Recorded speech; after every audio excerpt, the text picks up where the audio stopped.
I'm Stacie. I run a cocktail Instagram account called Garden Cocktails, where I grow things on my balcony and put it into drinks. I forage things and make a whole bunch of different things with super seasonal, fresh ingredients.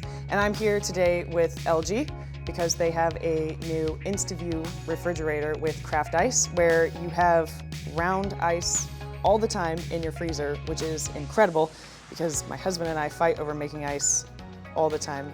I clean the bathrooms, he makes the ice, and that's how our house works. So today I'm going to be making a persimmon cocktail, and persimmons are super special ingredients to me because, one, my grandparents used to have an antique store named the Persimmon Tree, and my dog is actually named Persimmon as well. So I'm gonna start with some persimmons, and I use about 1/3 to 1/4 of a persimmon.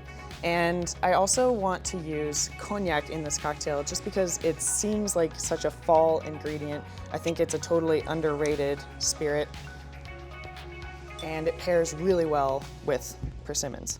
First, I am going to take the cognac and muddle the persimmons with some rosemary.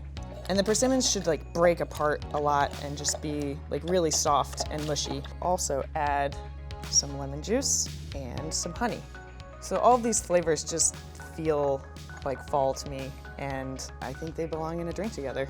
So the really cool thing about the LG InstaView refrigerator with craft ice is that it makes 21 of these big rounds of ice. To get ready to put the cocktail in the glass, you want to take one of the craft ice rounds and place it in your lowball. Just having this much clear ice on hand all the time is crazy. So after this, you will double strain it because the persimmon is super pulpy and you want to make sure that you keep all the solids in the shaker, and also pop some of the champagne. I like to treat all the best cocktails with a little bit of champagne just because it's super celebratory and fun, and champagne is delicious. And to end, you can garnish with any flowers you have left, but I'm gonna stick in a sprig of rosemary. Cheers, and drink responsibly.